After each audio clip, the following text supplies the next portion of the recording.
Alright, so what I'm doing is I'm moving her out. Just got her caught. This is the next step after jipping her and facing her up. I slip a lead rope over her neck, gentle, and get the halter on. Then I start moving her out, which is a little difficult because you can see my post is in my way. It isn't like I can just step behind it or around it because I'm connected to the horse through the lead rope and her halter. And as you can see, she's not too sure. She got an idea. I want her to do something with moving. But now the hand with no pressure is the hand that's driving her. And the hand with the rope is the one I want her to go into. So she's doing everything right that I taught her naturally. But now that I got a lunge line on her, I want her to go into that pressure.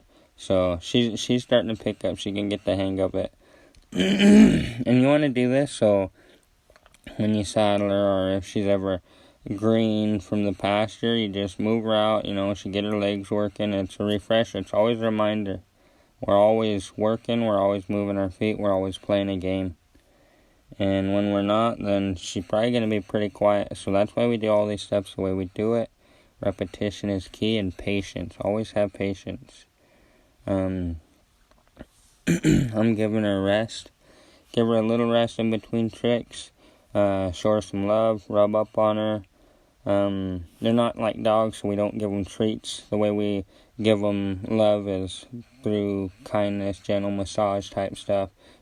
Talk gentle, say good things, just like a kid, like a student, And you can see she's moving. She just seen me put my flag against the snubbing post, so she's like, what the heck is that? It's moving, and she's paying more attention to that flag than she is me touching her on her neck and her shoulder. But never the mind, I'm going to grab me a brush, and I'm going to go right to quiet her down, showing her that she's doing good, nothing to be worried about.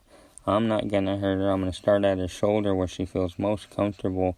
Then I'm going to work my way back. I'm going to go all the way back to the hip, towards her underbelly, towards her legs, chest, everything I can do just to quiet her down. And if she don't like something, then I'm going to go back to home base. I'm going to go back to where she's most comfortable.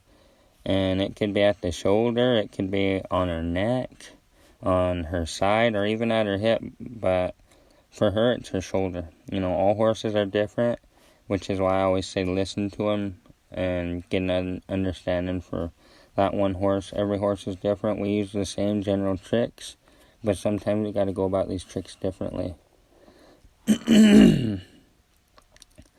So yeah, I'm starting up there. I'm a little easy because she's a good sized mare. She's 3-0 Mustang from the Wild Horse Sanctuary. So I'm a little cautious, and I always stand at the side in case she wants to dart forward, get scared. The flag could fall on the other side. Something could happen. So it's always good to stay on the side so you could be out of her way. And then if she did do something, see how I got her pretty close to her jaw. And the way I spin her is I just turn her into me, so we'd do a circle. But let me get back to what I was talking about. See how I go back to her hip, and I'm a little iffy, I'm a little leery. My pelvis, my belly button's pretty close right up on her, but I keep my toes kind of back in case I got to push away from her, because she could stomp at a fly, patch of hair could come off with my brush, my curry comb, hit her, tickle her, and she'll kick at it like a fly. So you gotta be very cautious. Know where you put your feet, know where you put your body. And did you see that little jump she just gave me? That flag kind of spooked right off the bat, so I just ran it right over her back easy.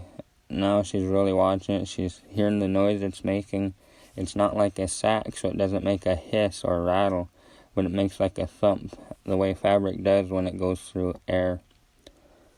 And see, I'm touching her underbelly, I'm touching her legs. I'm touching the things that I was real cautious about and didn't do whenever I was just touching her, brushing her just naturally.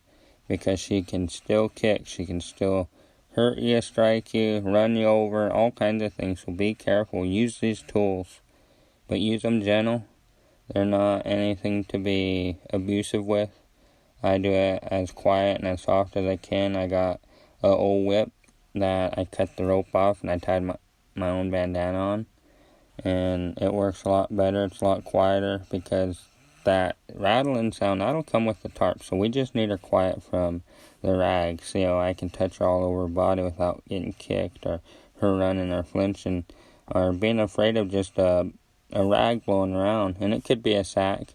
After this first day, she kind of gets the idea that whether it's a sack or a rag, it's nothing that's going to hurt her or nothing too major. And that's why we do this. So whenever we go for a ride, it's a smooth ride. So we ain't on the outlaw horse. So she, take a lot of patience, take time. The more time and patience you have, the better the result will be. And see how I'm going way out there, and then I'm touching her with it way out, then touch her? That's to show her that I can catch her. If we're out in the pasture and I'm going right up to her, she got to hold still. That's why I got a hold of her head. It's not real tight, so she doesn't think she got to be tied up. It's loose, so if she does move, I can tap on it. I can jerk on her nose, because I got a rope halter with pressure points in it. So she get an idea of what I want within a couple flecks of my wrist. So she's doing perfect on that one side, and then I'm going to go to the other one. And she just like she did on the other side. She's a little iffy. She wants to see it. She kind of going to move. See how she tightened up? She puckered up. Her back got tense. Her legs come closer. She isn't too sure, so I got to be a little gentle. I got to be a lot easier, a little quieter, because she's just a little unsure. And what you do on one side, you got to do to the other. Because there's two sides to a horse, right down the middle. What one eye sees and how it goes on the left side might not be the same as the right. So you got to do both on each side. Keep it, repetition. Repetition is key. Keep patient and touch her as gentle and soft as you can, but also make it fun, make it interesting. So see, she quieted down right off the bat, so I'm going to see how I throw it over her back. I really scratch up. That's because I want that wind to carry it over to the other side. So maybe that if my leg was on that side, or, if I was swinging my foot over, it wouldn't spook her. It won't scare her. Dragging across the hip, none of that's going to be a big factor. That's why we tarp them. That's why we flag them. That's why we take as much time as we can in a round pin. And we don't even need a round pin. We just need to take that time with the horse. It could be in an arena, as long as she's halter broke or started, and if not, then the round pin is the best place to start her with all these lessons and all these tricks.